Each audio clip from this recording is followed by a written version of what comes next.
Bueno, bienvenidos y bienvenidas a todos a este nuevo grupo de videos que vamos a compartir con ustedes para poder seguir trabajando diferentes temas que nos parecen muy importantes de desarrollar a la hora de tratar bueno, de meternos un poco en el tema del desarrollo infantil desde distintos puntos de vista y de distintas aristas, además de las habituales, ¿no? Un tema muy importante y que empezamos a trabajar es el tema de la epidemiología.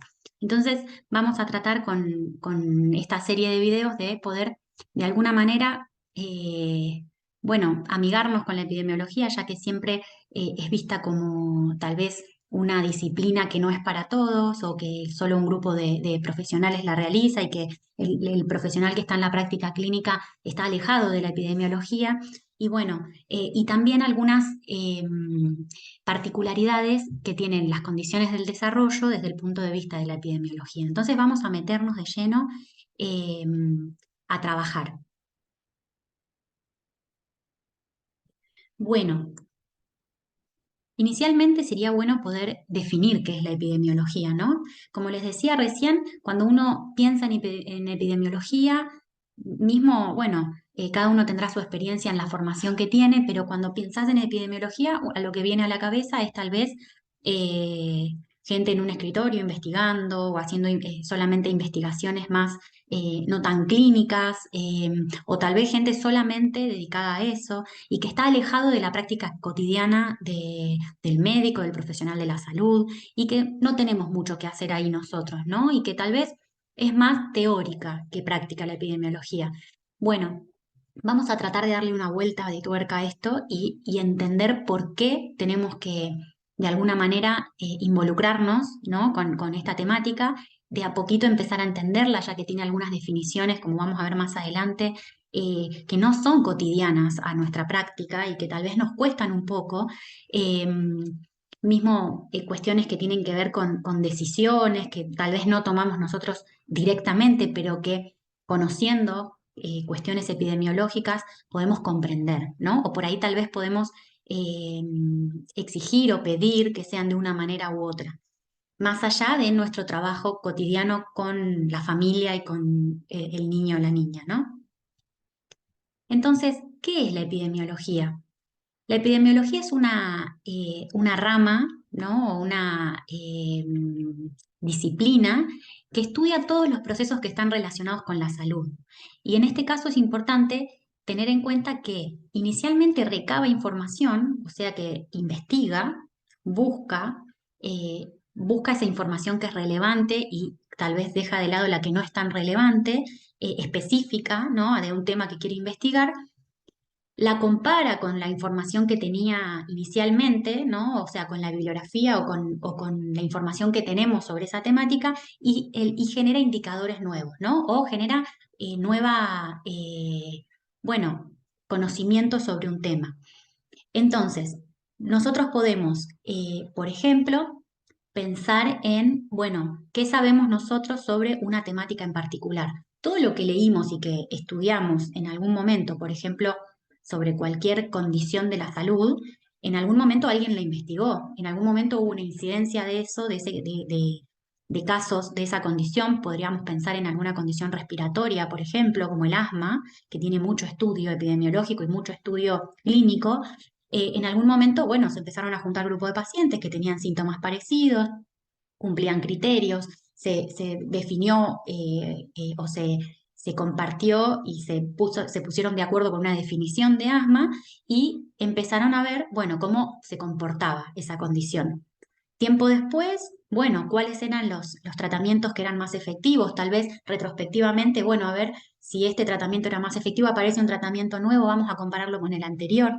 Eh, Eso desde el punto de vista clínico, ¿no? Y ahí tenemos una de las funciones que son más clínicas de la epidemiología, porque nosotros tal vez tenemos manuales o tenemos guías o tenemos protocolos, pero que vienen de datos epidemiológicos, ¿no? No es solamente de una práctica clínica con experiencia de profesional, sino que cada vez más la medicina basada en la evidencia nos dice que necesitamos información poblacional sobre las distintas condiciones para poder generar datos, ¿no?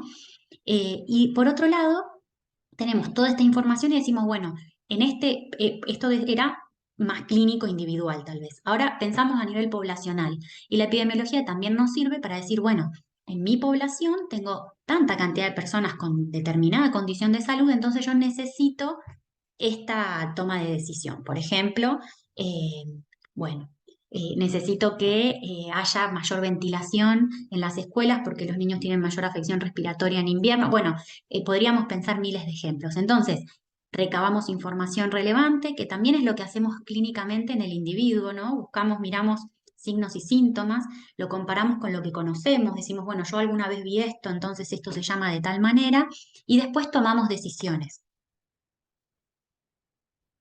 Entonces, como decía recién, ¿para qué nos sirve, no? Conocer indicadores, ¿para qué nos sirve la epidemiología en sí? Bueno, es sumamente importante porque las decisiones que son más bien sanitarias o políticas a nivel global, como podría ser en regiones o en países o en zonas geográficas, tienen que ser decisiones tomadas en base a evidencia. Y esa evidencia la genera la epidemiología mediante estos procesos que decíamos antes.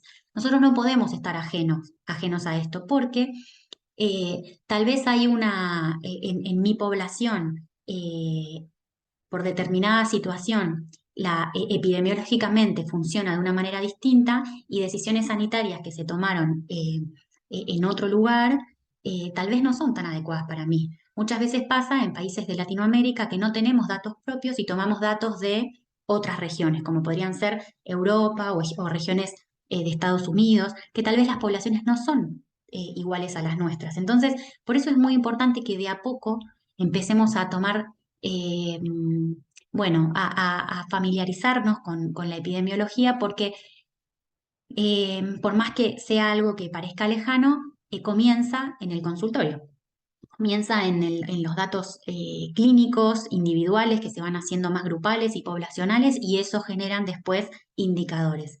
Entonces, eh, por un lado tenemos eso y por otro lado tenemos lo que decíamos antes que nos ayuda a pensar la práctica clínica con sustento epidemiológico, ¿no? Cuando yo, por ejemplo, bueno, pienso en ejemplos médicos, ¿no? Pero si estoy en una guardia o en una urgencias en el hospital y llega un paciente con determinados signos o síntomas, y entonces empiezo a pensar en mi cabeza desde lo más frecuente hacia lo menos frecuente, ¿no? Digo, bueno, tienen determinados síntomas, entonces yo creo por lo que conozco que es más frecuente o más prevalente, que esto puede ser esto. Y empiezo a descartar y empiezo a pensar, ese es un pensamiento también epidemiológico, que está de alguna manera, eh, bueno, basado en experiencias previas. Entonces, en un punto, todo el tiempo estamos como dando vueltas sin saberlo en cuestiones que tienen que ver con datos que hemos recabado propios, por ejemplo, nuestra experiencia clínica, o datos epidemiológicos que han sido escritos y que nosotros, bueno, trabajamos a través de ellos. Más adelante, en los próximos videos, y un poco estuvimos trabajando sobre esto anteriormente, vamos a poder conversar sobre los distintos modelos teóricos, ¿no? La epidemiología tiene diferentes modelos teóricos en base al momento histórico, ¿no? En el que estábamos, ¿no? Ya lo vamos a ver más adelante, pero los modelos teóricos son de alguna manera en donde nos paramos en frente a la clínica y explica el modelo teórico los procesos que están relacionados con la salud. Entonces, en base al modelo teórico donde yo estoy eh, y el que yo use, que lo puedo usar en el consultorio también, como ya vamos a ver, van a ser distintos indicadores o variables que vamos a poder visualizar. Por ejemplo, si estamos en un modelo social, por ejemplo, que un poco ya hemos como introducido esta definición, no solamente voy a ver cuestiones clínicas o cuestiones que tengan que ver con causas y consecuencias directas de las condiciones de salud, sino que voy a ver y que la situación sea solamente del individuo o la responsabilidad o la dolencia, por decirlo de alguna manera, sino que voy a ver que hay un contexto social que determina y que genera determinantes para tener un mejor, como hablamos anteriormente, sensación de salud o calidad de vida o mejores experiencias. Entonces, distinto va a ser si yo me paro desde un lugar como podríamos pensarlo en una condición aguda, donde hay una causa y una consecuencia y un tratamiento para poder curarla. Entonces, ya vamos a ver esto, pero es importante que sepamos que los modelos teóricos no son solamente teóricos para el estudio de la epidemiología, sino que nosotros vamos a tener que estar eh, inmersos en un modelo teórico a la hora de atender una familia, a la hora de pensar un caso clínico, a la hora de resolverlo, de compartirlo, porque ahí vamos a tener distintas variables y vamos a poder pensar, bueno, estos indicadores de qué me están hablando y dónde voy a poder buscar alternativas para buscar soluciones, ¿no? Ya esto lo vamos a ir trabajando mucho a lo largo del curso. eh, pero es importante empezar a pensar sobre estas cosas.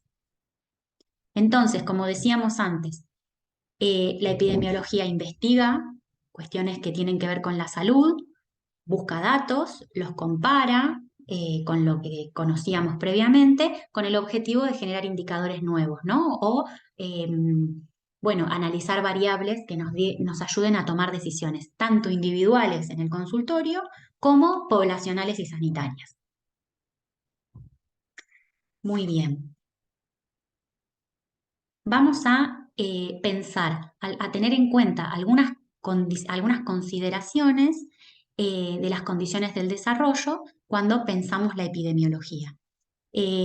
¿Por qué? Porque el desarrollo infantil o las condiciones del desarrollo infantil o los trastornos del desarrollo son, bueno, son condiciones crónicas en primera instancia de salud que tienen inicio en la infancia y que, como sabemos, tienen desafíos en la comunicación, en el lenguaje, que ya vamos a ver que no es exactamente lo mismo, no son exactamente sinónimos, en el aprendizaje, en la motricidad, en la conducta, ¿no? Entre otras cosas. Pero sobre todo vamos a trabajar sobre esto. Entonces, vamos a hablar de grupos de personas que están en la infancia o que iniciaron sus características en la infancia y que tienen algunos desafíos. Y estos desafíos, y esto es importante, tienen impacto en el funcionamiento cotidiano, ¿no? No son solamente características, sino que hablamos de condición del desarrollo cuando hay un impacto funcional. Pero las condiciones del desarrollo tienen algunas características particulares a la hora de pensar la epidemiología, porque no son tan sencillas de estudiar. Entonces vamos a ir trabajando y pensando a lo largo de este grupo de videos cómo vamos a hacer para estudiar epidemiológicamente las condiciones del desarrollo y tener datos fidedignos. Entonces, una de las características más importantes es que es un espectro muy variado desde el punto de vista clínico. Si tomamos un diagnóstico propio, como podría ser, por ejemplo, la condición del espectro autista, no hay dos personas iguales. Nosotros cuando queremos hacer un estudio poblacional, por ejemplo, para medir hipertensión y poder de alguna manera buscar asociaciones como podría ser el tabaquismo, como podría ser la obesidad o como podría ser la dislipemia, bueno, tomamos personas que tienen determinada presión arterial hacia arriba. Hay un punto de corte, ¿no? Y ese punto de corte es estricto, ¿no? Y entonces tenemos personas con esa presión arterial que fuman o no fuman, que tienen o no tienen dislipemia, que tienen un índice de masa corporal con un punto de corte. Son estudios epidemiológicos que tienen otras dificultades, pero que desde el punto de vista clínico son más fáciles de definir algunas variables, ¿no? Eso no nos pasa tanto con las condiciones del desarrollo, porque, como sabemos, es muy variada la forma de presentación. Como ya vamos a ver en adelante y como ya ustedes saben, hay personas en el espectro del autismo que tienen lenguaje, otras personas que no, personas que tienen asociaciones, como vamos a ver, con discapacidad intelectual, por ejemplo, y otras que no. Eh, Diagnósticos muy tempranos con características más evidentes y diagnósticos más tardíos, con muchos recursos que hacen que ese diagnóstico no sea tan fácil de realizar. Entonces, todas estas cuestiones, sumadas a muchísimas que están en estudio, nos hacen que tal vez los estudios epidemiológicos tengan mayores dificultades o que tengamos que tener mucho cuidado al, de alguna manera, bueno, dar datos que sean certeros. Otra de las características que tiene este grupo variado de condiciones clínicas es que es muy frecuente, como decía recién, que se asocien entre sí o que tengan asociaciones. Siempre decimos que en el desarrollo la comorbilidad es la regla, no la excepción. Por ejemplo, miren, en autismo el 30% de las personas con este diagnóstico tiene asociado discapacidad intelectual y el 80% de las personas con autismo presenta a su vez trastornos en el sueño. Todas estas cuestiones se van sumando, ¿no? Entonces son variables difíciles bueno, de decir hasta, por ejemplo, vamos a poner un ejemplo, un niño con dificultades de conducta que que tiene diagnóstico de autismo. Bueno, tenemos que considerar su calidad del sueño, por ejemplo, tenemos que considerar las herramientas parentales, tenemos que considerar cuál es su temperamento, tenemos que considerar también el ambiente. Hay muchas cosas variables que pueden de alguna manera sesgarnos a la hora bueno, de dar una recomendación o pensar en datos estadísticos o epidemiológicos. Otro ejemplo es que la mitad de los niños y niñas que tienen TDAH o trastornos por déficit de atención con hiperactividad tienen alguna otra comorbilidad. Entre ellas, por ejemplo, problemas en el aprendizaje, problemas en el lenguaje. Es muy frecuente o es muy poco frecuente que no se asocie a otra condición del desarrollo, que sea un TDAH puro sin ninguna otra asociación. Entonces, esto es muy importante de tener en cuenta a la hora eh, bueno, de pararnos enfrente de una familia o de un niño o una niña que estamos sospechando una condición del desarrollo y también para nuestra atención poblacional, ¿no? Para los recursos que necesitemos, bueno, acondicionar o solicitar. Otra de las cosas más importantes que me gustaría transmitir es que miren si es importante el desarrollo infantil, que en la infancia y en la adolescencia el desarrollo infantil representa la condición crónica de salud más frecuente. O sea que esto lo vamos a ver, ¿no? A diario. Y después un dato que es, bueno, muy importante y que es importante saberlo también por la prevalencia, es que el 10% de la población menor de 18 años tiene alguna discapacidad en nuestro territorio latinoamericano, ¿no? Entonces, está muy bien que estudiemos este tema y está muy bien que sepamos y está muy bien que discutamos y que también está muy bien que sepamos datos epidemiológicos para poder tomar decisiones. Bueno, eh, ¿qué pasa en los países con menores recursos, ¿no? Como son los nuestros? UNICEF estima que la discapacidad en el desarrollo infantil o las dificultades en distintas áreas del desarrollo del funcionamiento es bastante variable, ¿no? Pero que hay una diferencia importante entre los países con menores recursos y los que tienen mayores ingresos, entre el 6% en los primeros y el 15%, perdón, entre el 6% en los de mayores ingresos y el 15% en los de menores ingresos. Ya vamos a ver, eh, como decíamos antes, eh, qué importante es el ambiente. Nosotros a la derecha de la pantalla tenemos el cuadro bueno, vamos a estudiarlo muchísimo, que es el cuadro de la CIF, que es la Clasificación Internacional del Funcionamiento, la Discapacidad y la Salud, que como pueden ver, eh, toma la condición de salud como área inicial para ingresar dentro de un pensamiento clínico, ¿no? Yo tengo una persona que tiene una condición de salud como puede ser autismo. Ingreso dentro del cuadro, ¿no? Y hay diferentes determinantes de la salud. Bueno, yo tengo la condición de salud y ahora ya me olvido de qué condición de salud es y pienso en cuáles son los determinantes de la salud. Bueno, las funciones y las estructuras corporales, la actividad y la participación y todo lo que está abajo son los factores contextuales. Entonces, no es lo mismo tener autismo y vivir en un país de bajos ingresos que tener autismo y vivir en un país de altos ingresos. Porque los recursos son diferentes, porque el ambiente es diferente, porque tal vez la visión de la discapacidad es diferente, como podemos ver perdón, y esto va a impactar tanto en la participación, en las actividades, como en todo el funcionamiento, ¿no?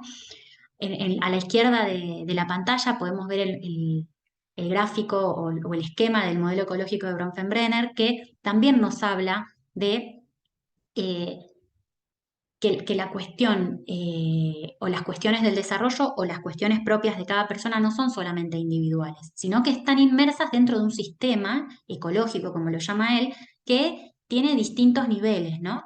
Que hay un sistema, un nivel que es individual, luego está el microsistema, que es el familiar, el más cercano, el exosistema, que son como la familia más, bueno, un poquito más alejada, la familia extendida, ¿no? El barrio, la comunidad, y luego está... eh, bueno, el ambiente donde vivimos, que tiene que ver con los países, las costumbres, las leyes, o sea que todo eso sí que va a impactar en la discapacidad. Sacando esto, o en el funcionamiento, ¿no? Esto sin tener en cuenta todos los recursos que podemos tener desde el punto de vista prenatal, ¿no? Para poder prevenir discapacidades del desarrollo, que seguramente en los países en vías de desarrollo o con menores ingresos, bueno, hay mucho trabajo por hacer. Eh, entonces, seguro que el ambiente va a ser determinante de diferentes niveles eh, de funcionamiento en personas con condiciones del desarrollo. Bueno, para terminar esta primera parte, voy a bueno, introducir, ¿no? Cómo son las prevalencias y ahora vamos a ver en el próximo video las distintas condiciones del desarrollo, un pantallazo general desde el punto de vista de la epidemiología. Luego vamos a volver sobre cada una, pero como para tener en cuenta algunas cuestiones generales. Bueno, miren qué prevalentes que son los trastornos del lenguaje, entre 7 y 8 de cada 100 niños, ¿no? Una prevalencia estimada, estas son prevalencias globales. Eh, los trastornos del aprendizaje también, 7,5 en 100. El TDAH entre 5 y 7 también en 100. La discapacidad intelectual entre 1 y 4. Y los trastornos del espectro autista, que 1 en 100, que ya ahora vamos a hablar un poquito más sobre eso. Y la parálisis cerebral depende de en dónde vivamos también, entre 1,5 y 3 en 1000. Bueno, espero que haya sido clara esta primera parte. Vamos a pasar al siguiente video en el cual vamos a tratar de, bueno, meternos un poquito en cada condición del desarrollo, levemente desde el punto de vista de la epidemiología.